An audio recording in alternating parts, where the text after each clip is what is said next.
Welcome back to the next session of the chapter Laws of Motion.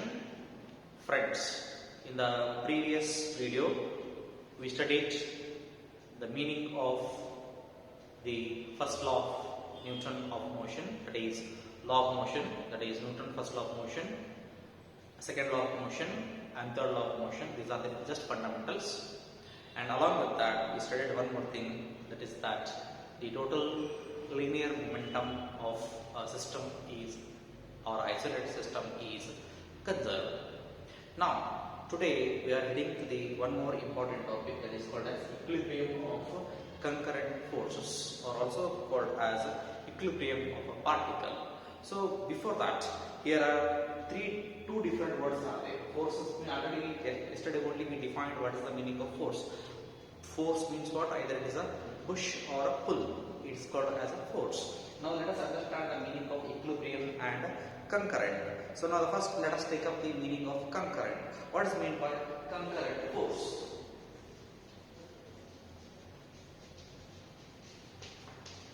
Concurrent force or concurrent forces. So that means number of forces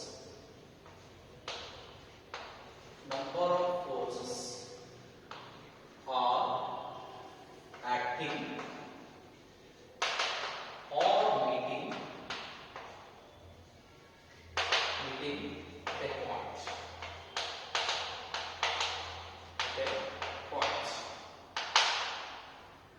Now if you look at the definition, the number of forces are acting or meeting at a point will give the meaning of the concurrent forces. Right? So that means what? A body, a particle can experience any number of forces on it. That is, the number of forces which are meeting or which are gathering or acting at that point, all these forces are referred as concurrent forces. Now let us proceed to the next heading called as equilibrium of concurrent forces or equilibrium of particle. So what is the meaning of equilibrium of a particle? Equilibrium of a particle. So you can use particle, body, anything. So now the meaning is very simple. Equilibrium of a particle means, as I said in the concurrent forces, there are n number of forces are acting on a body. Even though there are n number of forces are acting on a body, if the net force, I repeat, if any number of forces are acting on a body, but the net force on the body is 0, then the particle is said to be in equilibrium. If I write here, the net force or the resultant force on a particle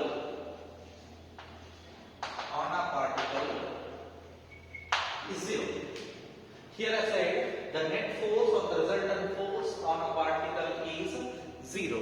That means, now look at the heading, equilibrium of concurrent forces. The meaning is that according to the concurrent forces, number of forces are acting or meeting at a point. Equilibrium of particle means the net force on a particle is 0. Now if you study the heading once again, equilibrium of concurrent forces, that means what? On a particle, n number of forces are acting or meeting at that particle, but the resultant force on that object is 0. The resultant force on that particle is 0. Now these forces are itself is referred as concurrent forces. Now to study the same topic in detail, let me take two important special cases. The first case is two concurrent forces. So if I take case 1, here I am taking two concurrent forces.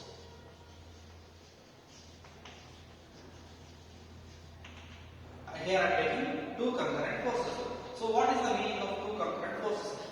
The name is this. Two forces are there, so F1 and F2. And I am saying it is here concurrent forces. They are meeting at a point. And I am saying that concurrent, the body which is experiencing two concurrent forces is at equilibrium. What is the meaning of this? Let me consider a point. So here I consider the point. The one force is acting in this direction, call me it as a F1. Another force is acting in this direction, call me it as F2. As I said in the equilibrium of the particle, the net force on the particle is 0. That means what? F1 is acting in this direction, F2 is acting in this direction, but the body, the particle remains at rest or in the uniform motion. So now, please keep it in mind, is 0 means, is at rest, is 0 means the net force on the body means the body may be having, static situation, or it may be at rest, or it may be having uniform motion.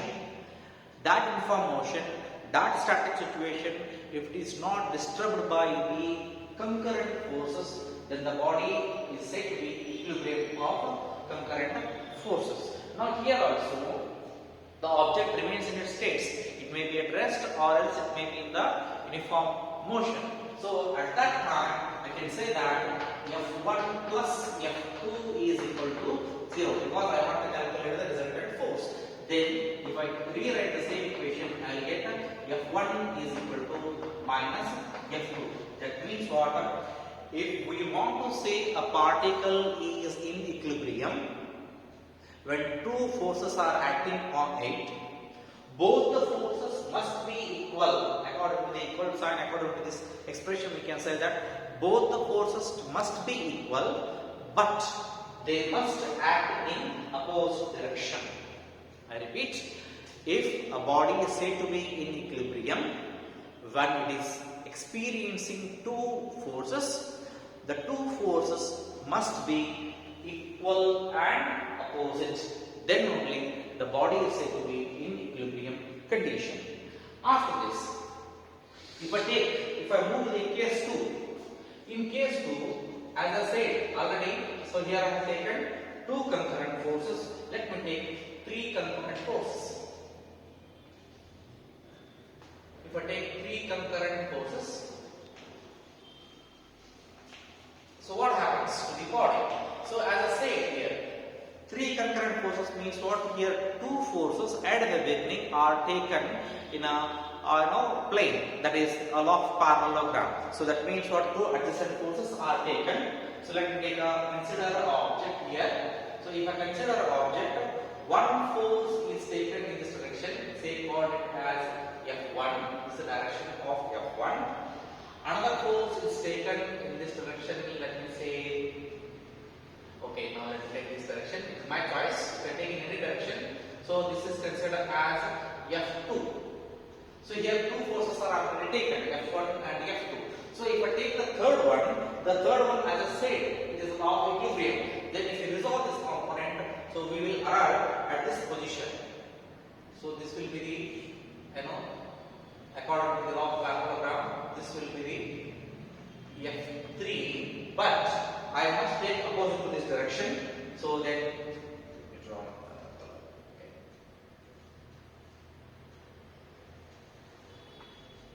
this is the direction of F3 and this is considered resultant force, that is called as minus F3. This is called as a minus F3. So here, what I did here, just pay attention. Just draw a parallelogram. So you will get what? The resultant force. This resultant force opposite to that will give the third force. That means what? The force on the total body. When the body is set to equilibrium, that means F1 plus F2 plus F3 is equal to 0.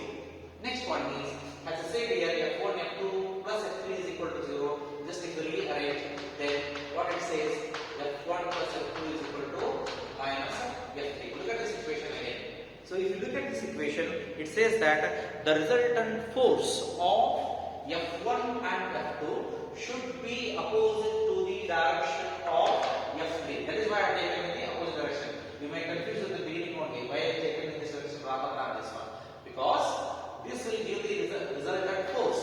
But actually, the opposite direction of the resultant force itself is the direction of the third force, F3. only under this condition the body at the center is experiencing the concurrent forces where three forces are meeting, but the body remains in its state. That means is at rest or in uniform motion. Right. So this is one important thing. So now when I say here, important thing is when a body is experiencing the concurrent forces, I say number of forces are meeting. Though number of forces are meeting at a point on the particle, the resultant force on 0. Do you think that the body is at rest means the body may possess two types of positions or two type of motions. One is translatory motion. That means what? From one position to another position. If the net force is 0, the body may at rest only, at that position only. It won't move. So that is called as rest position. Or the body remains in the uniform motion. Even the n number of forces are acting on the same motion it possesses. Then it is also referred as what? Rest only. But the problem is, if n number of forces are acting on this body, if the body rather than moving translatorily, if it moves rotation, motions come into picture, what happens? It is not an equilibrium position. Please keep it in mind. Only thing is, here net force on the body is 0 means you shouldn't possess translatory motion or rotatory motion. There is no rotation, there is no translation. Then only the body is said to be in equilibrium. Please keep it in the mind. Right. So now here I have taken three forces. Suppose if I generalize this equation, or if I generalize this concept of n number of forces. If n number of forces are acting on the body, M2, M3, so on, Fn. If n number of forces are acting on a body, and this, as I showed here in this parallelogram, we will come across only three forces are there. Parallelogram come into picture. The forces are there, 5 forces are there, 6 forces are there. So we will come across a typical geometry. So I can say here, polygon come into picture. Then we will come across n type of polygon diagrams will come into picture. At that time, if I resolve these forces into the respective components along the x-axis, y-axis and z-axis, the components goes like this. So if I resolve F1 along x-axis, it becomes F1x, plus if I resolve second force with respect to x-axis, it becomes F2x, plus if I resolve the third component, it becomes F3x, and so on. Time being I am taking only 3 forces. So F1x plus F2x plus F3x is equal to 0. Then again, if I resolve the force F1 along y-axis, then it becomes F1y plus F2y plus F3y is equal to 0. Similarly, if I resolve these forces F1, F2, F3 along the z-axis, then it becomes F1z plus F2z plus F3z is equal to 0. In this way, we can generalize the concurrent forces for any given number of forces in 3-dimensional. So with this, I am concluding the topic called as equilibrium of concurrent forces. Friends, in the next topic, we will come across some important mechanical forces in the nature. Already we have studied the fundamental forces in the nature. So now in the next class, we are going to study the important topic called as mechanic forces. Some mechanic forces, that concept will be done in the next class. Thank you.